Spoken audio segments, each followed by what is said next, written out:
Mathieu, c'est vraiment une joie de t'accueillir ici à l'Institut biblique de Genève pour la conférence L'Exode, un peuple libéré. La joie est pour moi. On voulait juste discuter quelques minutes avec toi sur le counseling biblique. Peut-être juste que tu nous dises déjà qu'est-ce que c'est, comment tu envisages ça. Le counseling biblique, c'est une étiquette nouvelle qui désigne quelque chose d'ancien. L'étiquette est nouvelle, mais pas le contenu. Le counseling biblique, c'est tout simplement avoir des conversations qui sont basées sur la Bible. D'accord. Donc, de connecter la Bible à la situation de quelqu'un, la sienne, ou à celle de quelqu'un d'autre. Quand on parle de la Bible, on fait du counseling biblique au sens large. Bien sûr, on peut avoir un suivi de counseling très balisé dans un cabinet avec quelqu'un qui fait cela comme ministère à temps plein. C'est aussi du counseling biblique, formel, mais c'est pas limité à ça. D'accord. Donc tu nous dis que le counseling biblique, ça va de tout le monde jusqu'aux spécialistes, et tous ces domaines sont juste que je parle dans une situation avec la Bible. Oui, et si on fait ça, on fait du counseling biblique, qu'on le sache ou non. Et comment tu connectes la Bible à la situation présente? Comment tu dis, mais je suis en face d'une situation, je vais dire quoi de la Bible? Parce que la Bible, c'est grand. Comment je choisis mes textes? Des textes doctrinaux? Quelle est la règle qui t'aide à avancer? Je crois que le Seigneur nous dirige dans nos discussions. Il met un prochain devant nous que nous devrons aimer. Ça va commencer par l'écouter. Oui. Et quand on prend le temps d'écouter davantage que l'on parle, comme Jacques nous l'enseigne, ça nous laisse le temps de voir de quelle manière on peut amener une parole de grâce assaisonnée de sel. Et la meilleure manière de faire le counseling, c'est dans la vie de tous les jours, d'une manière informelle. Et quand on cultive notre vie de piété, c'est une manière de coopérer avec l'Esprit Saint pour qu'il nous dirige. Est-ce que tu sous-entends quelque part que le counseling, c'est accompagner et pas guérir forcément? C'est le Seigneur qui guérit, pas nous. La première chose que je dis habituellement aux gens qui me consultent, c'est « Moi, je ne peux absolument pas vous aider. Je ne peux rien pour vous. J'ai aucune capacité de vous aider. Jésus le peut. Et peut-être qu'il va m'utiliser comme outil ou non, mais on va devoir prier tous les deux.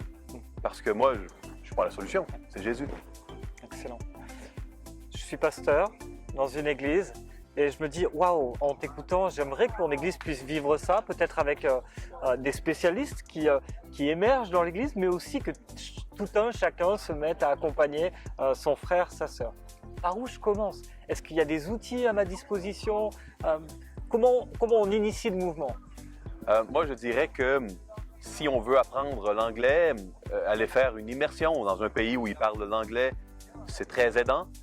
Si on veut influencer l'Église à faire le counseling biblique, je recommande vraiment la Bible, de lire la Bible et de s'en infuser le plus qu'il est possible.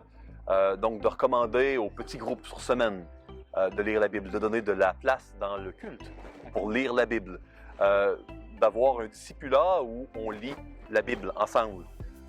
Plus on lit la Bible et plus on prie, le Seigneur, il dirige, et la manière dont cela sera matérialisé va différer d'une église à une autre.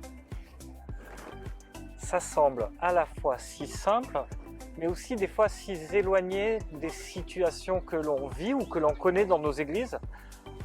Comment tu expliques ça? Qu'est-ce qu'on a perdu? Je crois que on cherche souvent des réponses dans des livres sur la Bible plutôt que dans la Bible. Et je crois que la Bible est plus pertinente pour nous aider à diriger nos vies et transformer nos affections, qu'on le soupçonne parfois.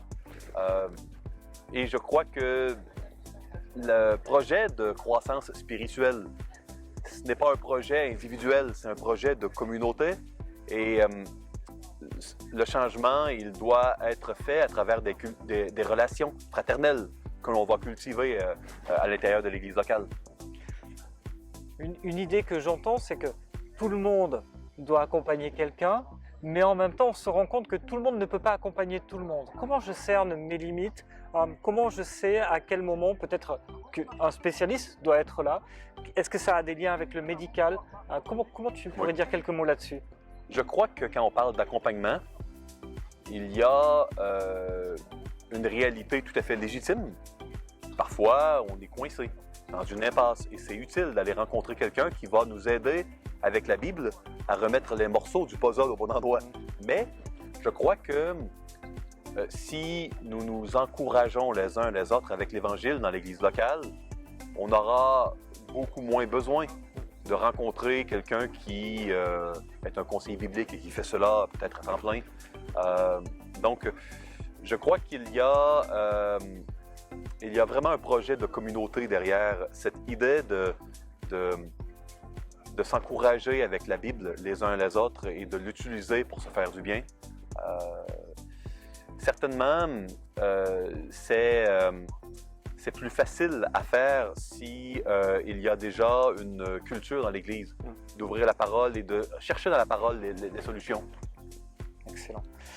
Juste une dernière question, parce que tu es président de la Fondation du Counseling biblique, nous avons décelé quelques personnes dans l'Église qui vraiment auraient vocation à se former, à accompagner des personnes dans des situations peut-être plus complexes, sur plus long terme. Comment ils commencent leur formation ou qu'est-ce que tu recommandes? Eh bien, moi, je recommande de faire le cours Counseling biblique 1. Ce premier cours, il est spécial parce qu'on fait un travail sur nous-mêmes avec l'Évangile. Ce cours, c'est une démarche guidée de travail sur soi avec l'Évangile. Il y a également un autre cours vidéo, La dynamique du changement biblique avec David Paulison, qui est excellente, où on fait un travail sur soi avec l'Évangile aussi. Ce seraient deux bonnes portes d'entrée.